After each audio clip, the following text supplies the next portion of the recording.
As you know, I am a self-taught software developer, and I believe that you don't need to go to college, you don't need to go to university to be able to become a programmer and to be able to get a job on a company. Some people approach programming like they approach studying for an exam in school. When you're learning to program, build projects, practice, make stuff from your own code. Don't copy your teacher's code, don't copy the book code, build things on your own. Usually, the people that get stuck in the always learning phase, the ones that keep buying books, the ones that keep buying courses, the ones that keep reading stuff, those are the ones that are not building. If you want to measure your knowledge, if you want to know if you know, simple, go and build stuff. Not everybody can do that.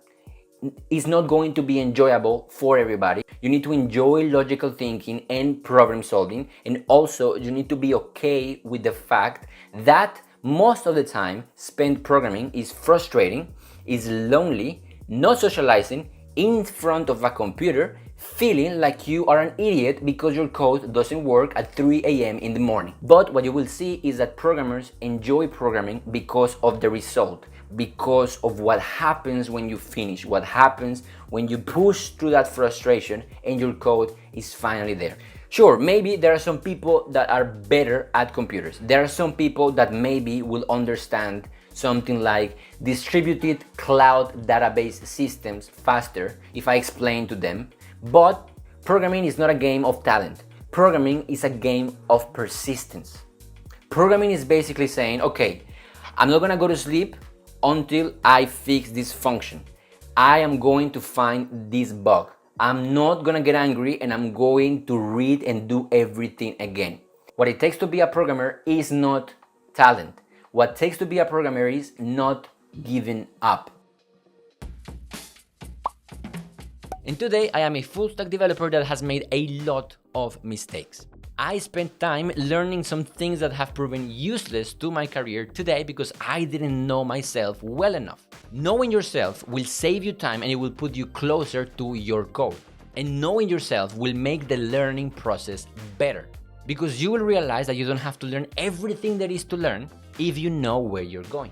For example, if you know you want to make video games and that is your passion, then you're going to avoid JavaScript and go full-on C++ and Unreal Engine. There are so many areas in software development that it's impossible to learn them all. But of course, most people don't know themselves, and if you are like me and see all those options, maybe a website, a video game, or an iOS application, they all excite you. Another thing that I wish I did sooner was to specialize in one programming language. It doesn't really matter what language it is, but choosing one programming language that you like and trying to learn it really well, going deep and mastering it is better than knowing many languages shallowly. I think that learning requires struggle. Learning shouldn't feel comfortable. It should not be a walk in the park. It should feel like climbing a mountain. Getting answers does not teach you.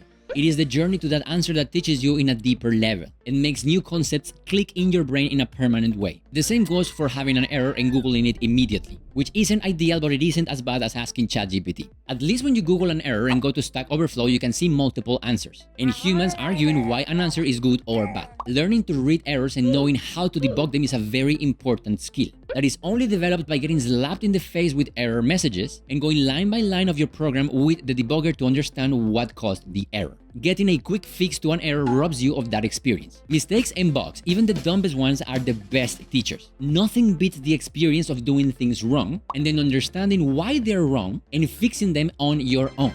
Getting fed all the answers to an exam does not create the same connections in your brain that studying for an exam does. Since our brains are programmed to take the path of least effort, having a tool that removes the struggle from the learning process can make you dependent in those tools. In conclusion, when learning to code, I think struggle is required. Being uncomfortable isn't optional, and we should feel tired after a study session. Our brain should feel like it just did a workout. I believe that any tool that removes the struggle and just gives you an answer should be seen as a placebo for learning and a trap.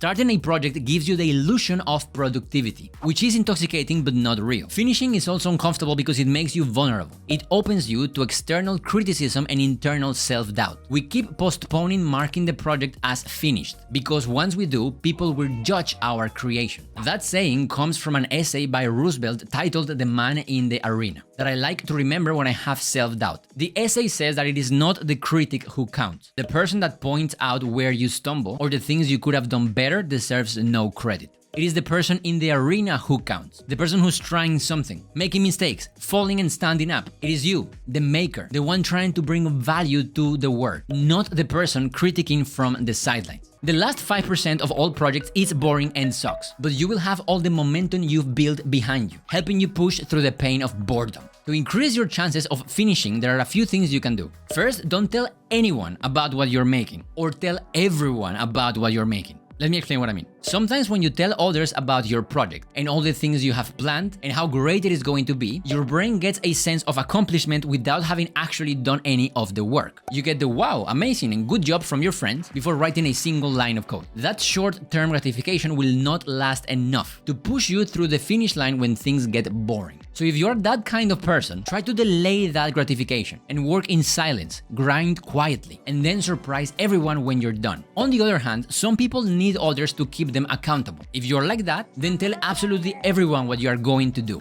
Even bet money on it with your friends to create social pressure that pushes you to finish and not look inconsistent or lazy in front of your friends. Second, don't aim for perfection. Aim for an MVP, a minimum viable product. Reduce your idea to its most important and central feature. Cut as much fat as you can, and whatever is left will be your version number 1. If you're not embarrassed by the first version of your product you've launched too late. Third, define what finished looks like and by which date before you even start. As you build your MVP, you will inevitably come up with other features that you think are cool and will want to add. Do not include them in your MVP. Instead, write them down somewhere and promise yourself you will implement them later, if you get X amount of users or if you make X amount of money first. It is very important that you feature freeze your MVP. If you don't, you will end up adding feature after feature, extending the project forever, moving the deadline and burning out. Once you start the project, the feature set and deadline are set in stone, so act accordingly. And finally, start small.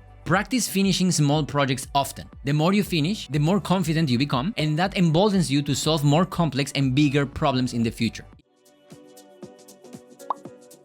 If you are creative enough and you are conscious of which desires are truly yours and which ones are mimetic, you can design the life that you truly want. Optimize for it and use programming as your sponsor for the whole adventure. If you like surfing, for example, and you want to do it as much as possible, no one but you, a programmer, will have an easier time taking a plane to Bali, getting a co-working space and an Airbnb close to the beach so you can surf in the mornings and write Python or Java code for a company or a freelance client in the evenings. If you don't want to work for a company and want to build your own product, instead of doing it from expensive coffee shops in Gangnam, you can do it from the south of Greece or the beaches of El Salvador, where the money will last you longer, the weather is better, and where you can meet a co-founder for your business. That sounds like an impossible dream, like someone else's life, but it can actually happen to you. It could be your life. Those things are dreams to most people, but for you, a developer who knows how to talk to computers and that has the power of creation at your fingertips, they are a real option. The goal was never to create a bunch of code monkeys obsessed with algorithms and lead code problems. It was always about sharing with as many people as possible the skill that helped me achieve freedom and independence. Everything good in my life, everything that I have and everything I was able to do came because I knew how to code. The power that you have as a programmer is immense. The power to create a startup, to negotiate a salary, to get hired in whatever country you like, to get a remote job, is a cheat code that no other class of professionals has. If you want to study art history at an Italian university, or do a motorbike trip through Central America,